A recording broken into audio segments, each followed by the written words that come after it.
Thanks, Adrian. We got lithium, now we've got graphite, and I think you need to put two together to make a decent lithium-ion battery. This is Cape Town 121 3.0, third time here, and it's pretty fascinating to see how far we've come in 3 years. A little bit about graphite, a little bit about BlackRock. We're an ASX-listed graphite development company. A couple of standout features. We've got a very, very large resource. We're ranked number 2 in reserve. We're ranked number 4 in resource, and those really come to play when you start doing market engagement at the big end of town. It's a highly differentiated company in that we are exclusively focused on upstream assets, and we are very, very differentiated with the people we have running with the company. A little bit about the board, who we are. Our chairman's Richard Crooks. For those who don't know Richard is a pedigree in mine finance experience. He's been around a lot, EMR recently, before that Macquarie Capital. So Richard brings with us the sort of pedigree that we need to transit through the financing process. We have Ian Murray. Ian took Gold Road Resources from an exploration asset into one of the top mid-tier companies in Australia. And we've got Gabriel Chiappini. Gabriel's been around West Perth for a long time, helps us with the ASX. Key guy in the equation is Raymond Hakima, our man on the ground in Tanzania. Raymond, in 2 years, has managed to secure us a mining licence, environmental licence, and is busily tied up with the RAP process at the moment and continues to deliver. So I think this is a board that has the right scar tissue to deliver the project. So what have we done? As I said, it's Cape Town 3.0 for me. So in 3 years, we have gone from a scoping study to a bankable definitive feasibility study, and we're about to transit into a financing process. We've got that box in there that says next step for us is a TZ government fiscal approval. It's been a lot of traffic in that space in the last 48 hours.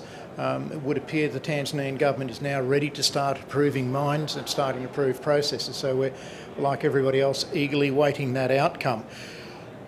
That leads us into the financing process. And I think the important part about this, for us, the financing process started 2 years ago. The financing process started with a definitive feasibility study that was deliberately positioned to transit through a bank DD process. And that included running a 90-tonne pilot plant. At the time, that pilot plant was 10 times bigger than any other pilot plant, and we subsequently followed that up with a second pilot plant in China at 20 tonnes. So we have done the engineering hard yards to ensure that we can cover the financing process. The latest key milestone in this is we've developed an Epc Agreement with a group called China 7th Railway Group. They've been in Tanzania now for 15 years. They're a Chinese SOE, and fundamentally they know how to build stuff in Tanzania. So what we're doing is we're teaming up with China 7 as our EP supplier. We're teaming up with Yantai Jin 1 as our equipment supplier. So both low cost but know how to get stuff done in their respective sectors, and both of them are coming together with a deferred capital solution which goes to the bottom line of the project. Simple numbers.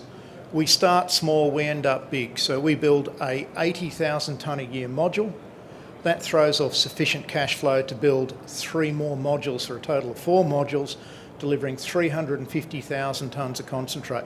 At that rate, we get a 26-year mine life, delivering 1.2 billion NPV after tax, after Tanzanian free government carried interest. So these are real numbers. This is cash to the bottom line. Graphite's got a lot of press in the markets, but I think we're starting to see now a fundamental change in what's going on. If I was here in 2013, 14, people putting up pictures of Teslas, and I think there's an inverse proportion between the number of EVs you put up and the probability of getting built.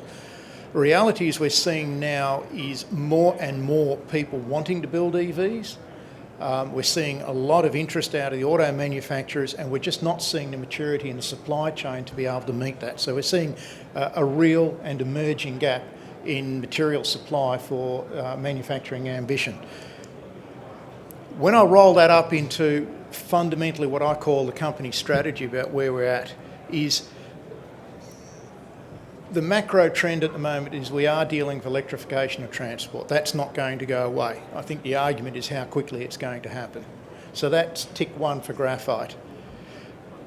That didn't help. The next one is government policy. Not only are we dealing with electrification of transport, but we're seeing government policy mandating electrification of transport, and importantly, we're seeing government policy directing supply chain away from China to other jurisdictions. So I think that's another big tick for our strategy. The lithium-ion battery isn't going to go away. Yes, there are better battery technologies, but they are immature and they're way up the cost curve. So there's going to be a while before they get to be competitive to lithium-ion battery. We believe we're dealing with lithium-ion battery for the next 25 to 30 years as a standard transport battery. Clean and green matters. We've got the highest grade concentrate on the market, so our chemical intervention is low. We've got hydropower, which gives us a low carbon footprint. And we're certainly compliant with all the environmental principles and the Equator principles. And finally, the big one is mega factories. If you want to build a gigafactory, you need a gigamine. If you want to build 10 gigafactories, you need 1 gigamine, unless you're prepared to tolerate 10 different battery chemistries across your supply chain. I don't think anybody wants to do that. So the entry strategy in this space is start small but have a path to getting big, and that's where our 4-stage modules come from.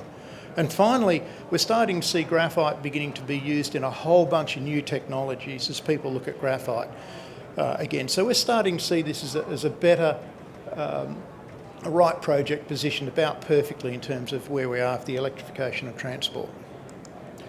So a few little dot points I want to underline. Firstly, the company is upstream focused. We're not about trying to compete with our customers. We make our money off our geology. We want to sell concentrate, and we want to sell concentrate to the top end of town, the people who appreciate scale, who appreciate what we can bring to the table in terms of concentrate quality. So very, very simple, focused on mining. We have done the real work you need to do. 2 pilot plants, 1 in Canada, 1 in China. They both produced the same answer, which in graphite, repeating an experiment, getting the same answer is good. But the real point out of this is we have seen an amazing difference between the work that occurred in a lab, in a highly controlled environment, and the work that occurs in a pilot plant, which replicates more the sort of environment you're going to see off a mining site. And what that did is it gave us a 60-40 split between fines and coarse. And coarse is the material, the flake material that carries value. Fines is material that goes into the EV supply chain. So repeated that experiment twice. Very, very confident we now have a good product split. Grade matters in concentrate. We can produce 98% day in, day out. If the standard product is 95%, you need to chemically refine it to 99.95. Starting at 98 is a hell of an advantage, and that's a massive cost advantage our concentrate has to our customers. It's something we're very conscious of. It's something our customers are very conscious of. Sensible market entry strategy, start small but have a pathway to becoming big.